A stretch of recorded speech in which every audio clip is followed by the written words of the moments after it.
Assalamualaikum warahmatullahi wabarakatuh. Sebelumnya, perkenalkan nama saya Melinda Sari, NPM 1917051007, kelas B, Prodi S1 Ilmu Komputer, Universitas Lampung. Baiklah, pada video kali ini saya akan menjelaskan mengenai ringkasan materi dari materi 8 sampai materi 14 mata kuliah Teori Informasi untuk memenuhi ujian akhir semester. Baik, langsung ke materi yang pertama, yaitu mengenai information theory. Di sini information theory dibagi menjadi ke beberapa bidang. Yang pertama ada ilmu komputer, kemudian ada teori statistik dan probabilitas, ada matematika, teori komunikasi, fisika, ekonomi, dan yang lainnya.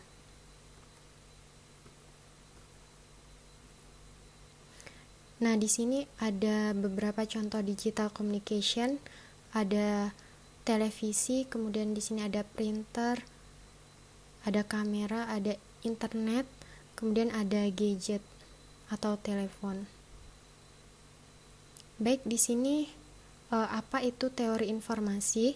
Teori informasi adalah ilmu yang berhubungan dengan konsep informasi, pengukurannya, dan penerapannya. Mengapa kita mempelajari teori informasi? Jadi tujuan teori informasi ini yaitu memecahkan masalah komunikasi, transmisi informasi dengan cara yang efisien. Efisien di sini yaitu waktu dan ruang yang minimum. Revolusi teknologi komunikasi yang menangani informasi dan transmisi secara efisien menjadi kebutuhan yang diperlukan bagi seorang komputer engineer. Menurut Claude Shannon pada tahun 1916 sampai 2001, cara membangun komunikasi yang handal yaitu melalui saluran yang tidak dapat diandalkan. Masalah mendasar dari transmisi informasi di sini sasaran adalah sinyal yang diterima sama dengan sinyal yang ditransmisikan.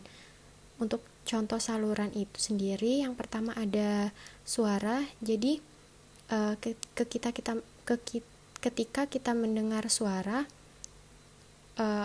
akan ditransmisikan lewat udara, kemudian akan masuk ke telinga. Kemudian yang kedua ada mata. Jadi apa yang kita lihat itu akan disalurkan melalui saraf optik atau sitoplasma, kemudian akan ditangkap oleh otak dan otak akan mendefinisikan apa yang kita lihat. Kemudian di sini ada telepon, kemudian ditransmisikan melalui kawat tembaga ke telepon yang lainnya. Baiklah, di sini untuk sinyal yang diterima itu sama dengan sinyal yang ditransmisikan ditambah dengan kebisingan. Jadi di sini ketika kita menginput informasi, ada yang namanya sinyal yang terhubung ke transmitter. Namanya sinyal transmitter. Kemudian masuk ke channel. Nah, di channel ini terjadi yang namanya noise atau distortion. Jadi kemudian sinyal yang diterima itu masuk ke penerima, lalu mengeluarkan output daripada informasi itu sendiri.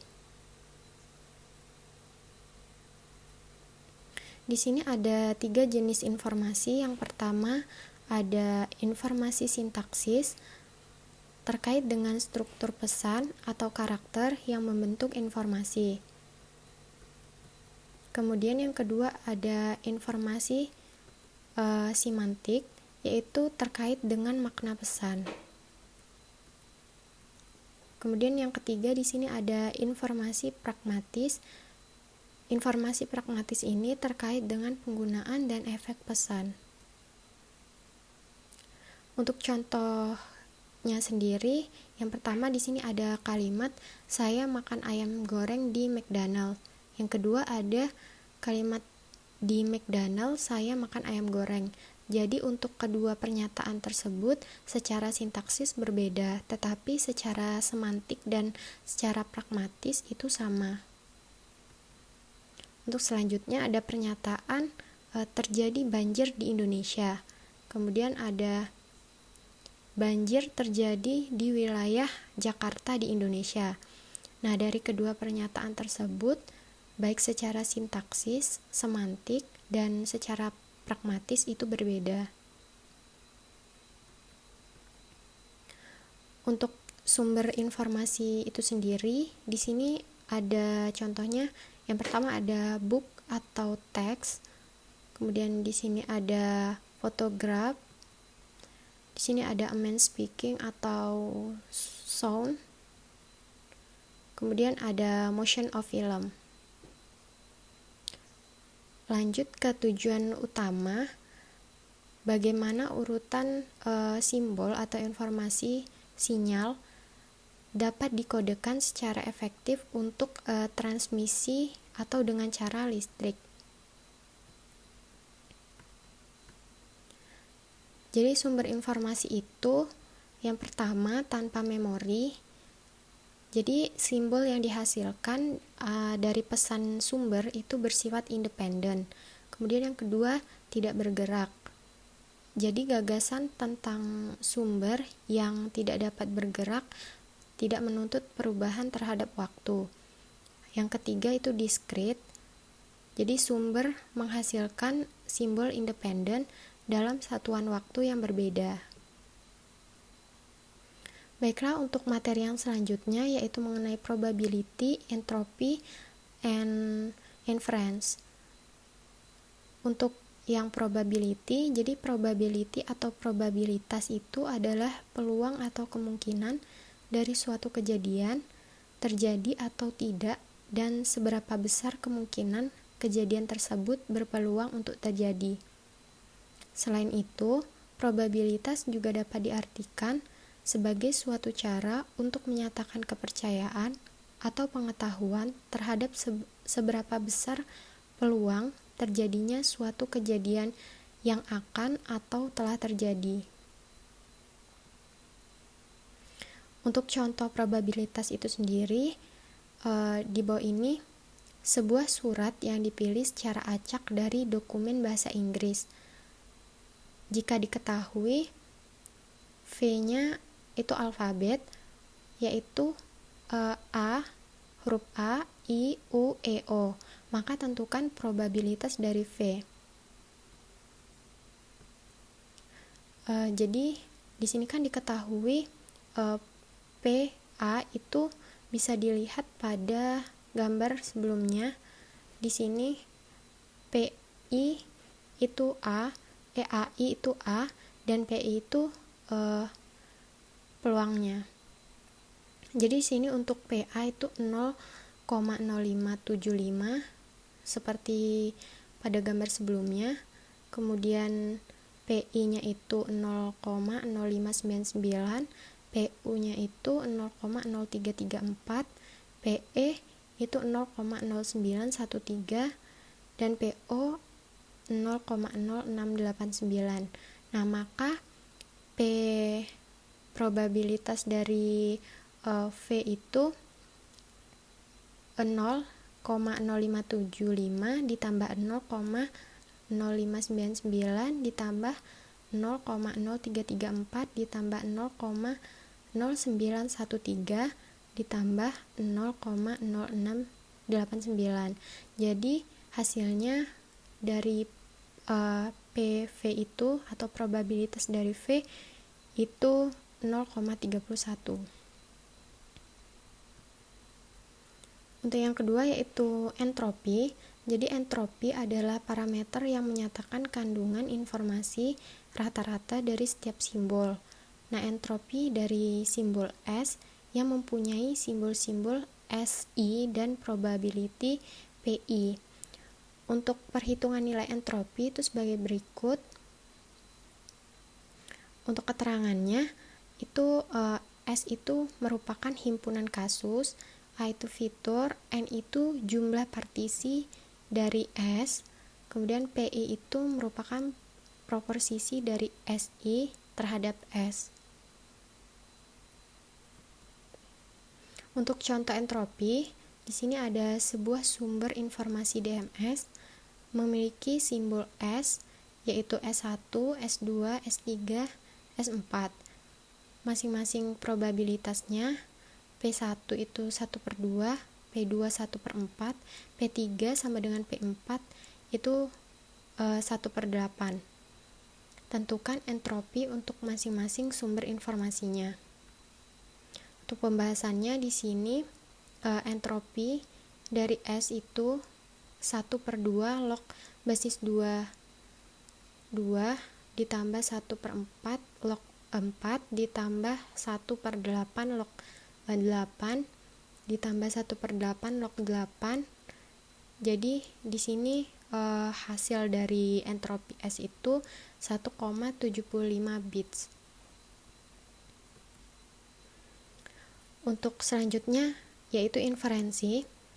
Jadi reduksi data timbul bila inferensi ditarik dari seperangkat data dan inferensi yang dikomunikasikan dalam organisasi disebut penyerapan tak tentu. Apabila digambarkan seperti berikut. Jadi di sini ada data, kemudian pengamatan, pendapat, kenyataan, dan tambahan yang menyalahi. Dari kelima bagian itu akan diolah menjadi inferensi statistik atau untuk mendapatkan satu keputusan. Baiklah, lanjut ke materi selanjutnya, yaitu mengenai kriptoanalisis. Jadi yang pertama mengenai enkripsi. Enkripsi adalah proses mengamankan suatu informasi dengan membuat informasi tersebut tidak dapat dibaca tanpa bantuan pengetahuan khusus. Dikarenakan enkripsi telah digunakan untuk mengamankan komunikasi di berbagai negara. Hanya organisasi-organisasi tertentu dan individu yang memiliki kepentingan yang sangat mendesak akan kerahasiaan yang menggunakan enkripsi. Untuk elemen sistem kriptografi itu sendiri, yang pertama ada plain text. Jadi plain text itu merupakan pesan sumber yang pertama dibuat oleh user atau dapat dibaca oleh orang umumnya. Yang kemudian ada ciphertext. Ciphertext ini adalah bentuk setelah pesan dalam plain text telah diubah bentuknya menjadi lebih aman dan tidak dapat dibaca. Proses mengubah plain text menjadi ciphertext itu disebut encryption atau enciphering, dan proses mengembalikannya kembali disebut decryption atau deciphering. Yang ketiga ada cryptographic algorithm, yaitu mekanisme atau tahapan yang digunakan berdasarkan operasi matematika untuk mengubah plain text menjadi ciphertext. Yang keempat ada key. Key yaitu kunci yang digunakan berdasar pada cryptographic algorithm untuk melakukan proses enkripsi dan deskripsi kepada pesan yang dikirimkan. Jadi ini berarti bahwa hanya user yang memiliki kunci yang dapat mendekrip sebuah pesan dalam bentuk ciphertext. Untuk skema proses enkripsi dan deskripsi bisa dilihat pada bagian berikut.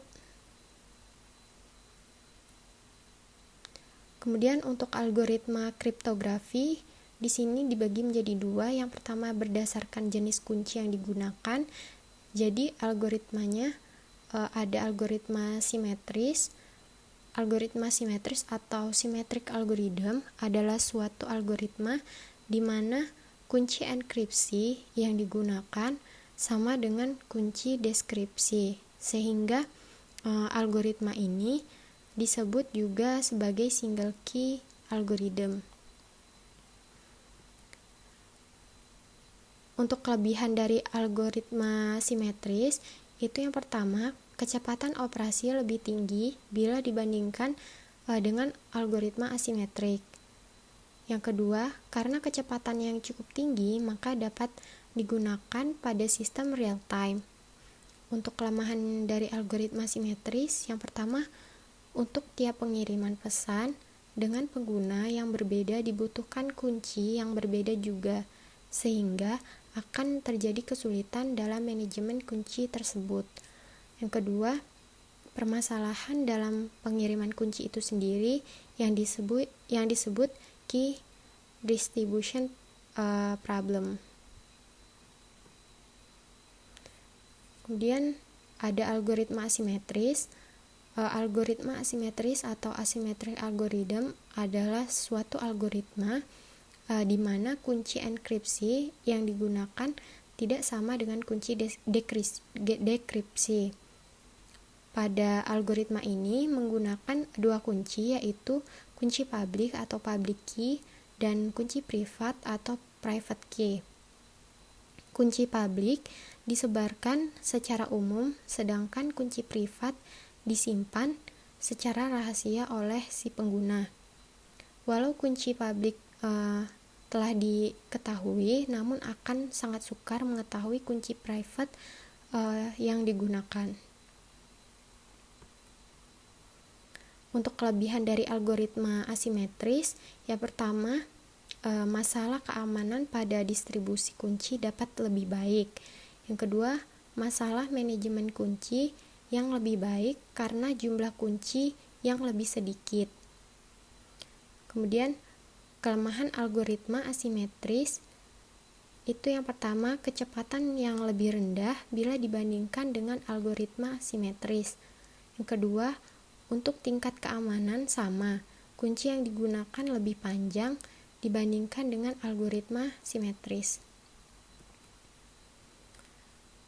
Kemudian berdasarkan besar data yang diolah, algoritma dibagi menjadi dua. Yang pertama ada algoritma Blockkeeper. Algoritma kriptografi ini bekerja pada suatu data yang berbentuk blok atau kelompok data dengan panjang data tertentu dalam beberapa byte. Jadi dalam sekali proses enkripsi atau dekripsi, data yang masuk mempunyai ukuran yang sama. Kemudian ada Streamkeeper, algoritma yang dalam operasinya bekerja dalam suatu pesan berupa bit tunggal atau terkadang dalam suatu byte. Jadi format data berupa aliran dari bit untuk kemudian mengalami proses enkripsi dan dekripsi.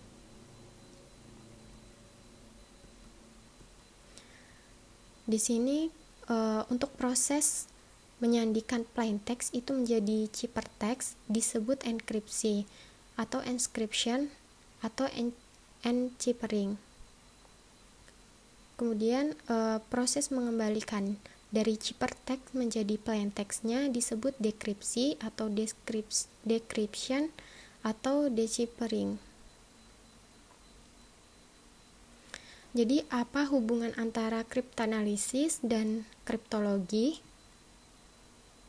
Untuk definisinya itu sendiri, kriptanalisis adalah cara yang digunakan untuk memecahkan ciphertext menjadi plain text tanpa mengetahui kunci atau key yang sebenarnya. User yang melakukannya itu disebut kriptanalisis.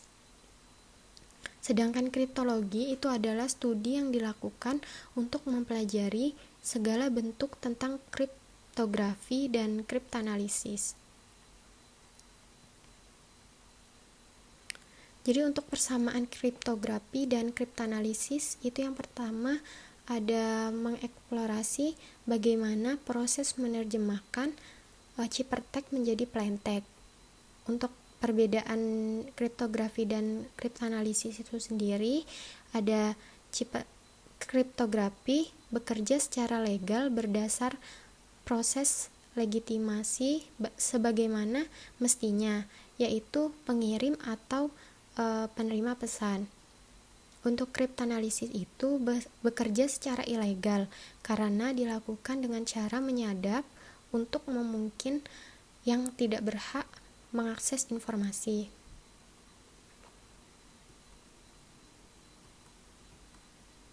Jadi di sini ada implementasi enkripsi.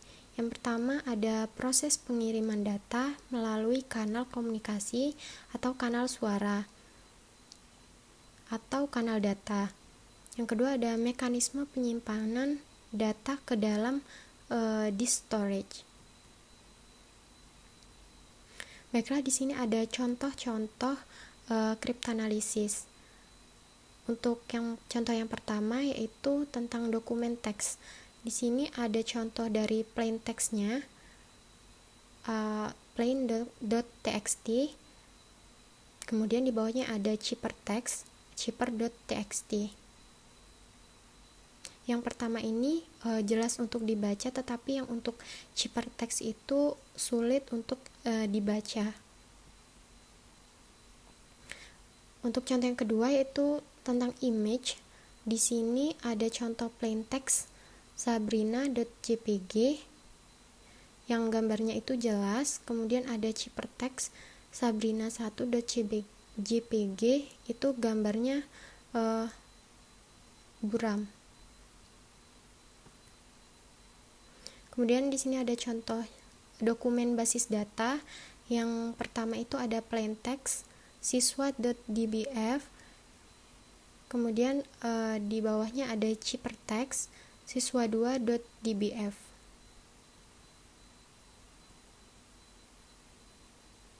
Nah, jadi jika disimbolkan untuk plain text itu dapat disimbolkan dengan huruf P, kemudian huruf C itu merupakan ciphertext. Maka fungsi pemetaan plain text ke ciphertext itu disebut enskripsi atau encryption. Di sini fungsi pemetaan dari ciphertext ke plain text itu disebut decryption.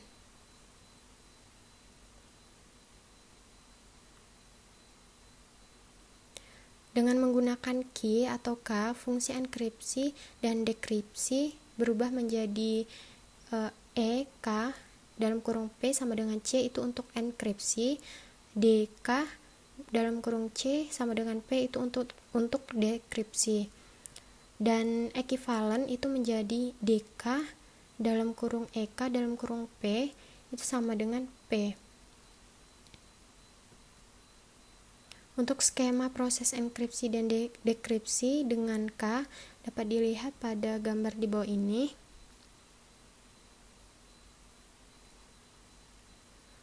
Jadi apabila kunci atau K enkripsi sama dengan kunci dekripsi, maka sistem kriptografinya disebut sistem simetris atau sistem konvensional, dan algoritma kriptografinya disebut dengan algoritma simetris atau algoritma konvensional. Contohnya di sini ada algoritma DES atau Data Encryption Standard.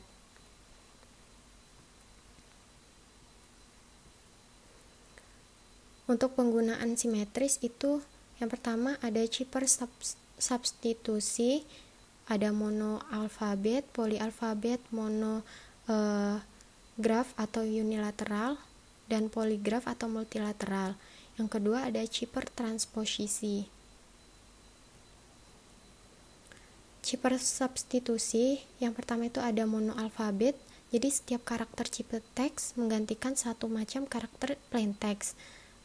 Polyalfabet itu setiap karakter ciphertext menggantikan lebih dari satu macam karakter plain text.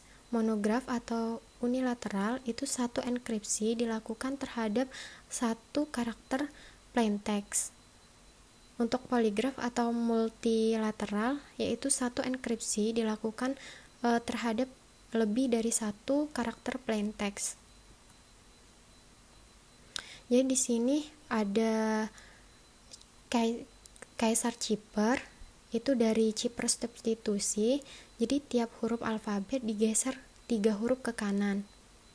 Jadi contoh plain text-nya huruf A, W, A, S, I, awasi. Untuk cipher text-nya itu D, Z, D, V, L. Untuk plain text-nya itu hurufnya dari A, B, C sampai Z. Kemudian untuk cipher text-nya itu digeser 3 huruf ke kanan, jadi D, E, F, G, H, I, J sampai C.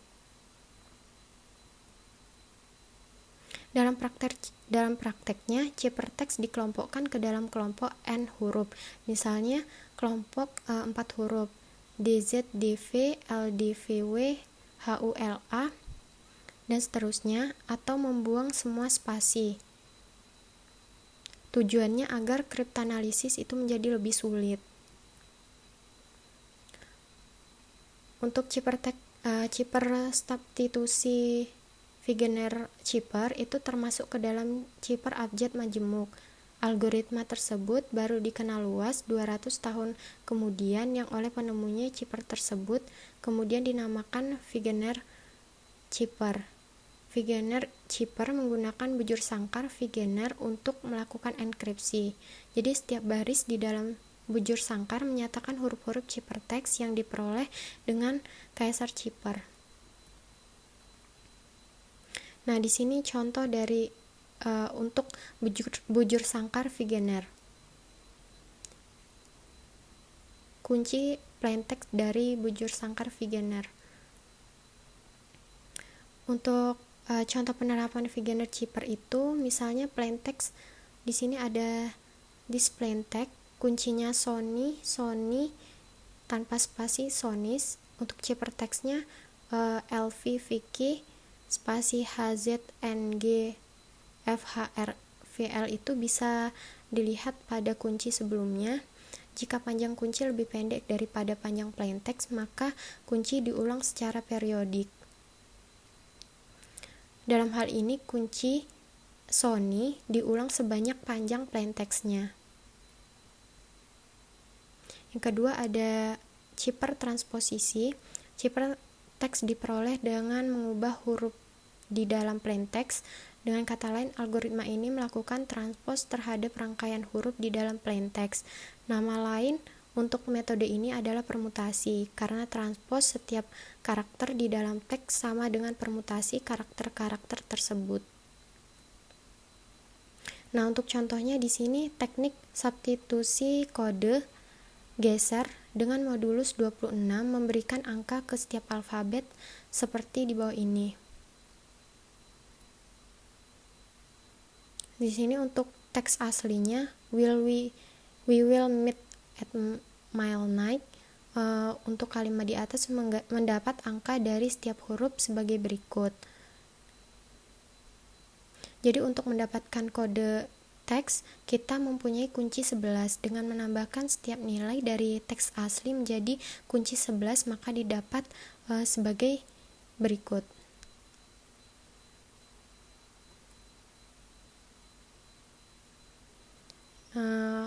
Jadi untuk teks asli dari we will meet at my night itu kode teksnya bisa dilihat pada bagian ini. Kemudian kuncinya itu adalah 11. Baiklah, mungkin sekian penjelasan dari saya. Mohon maaf apabila ada salah kata dalam menjelaskan. Saya ucapkan terima kasih. Wassalamualaikum warahmatullahi wabarakatuh.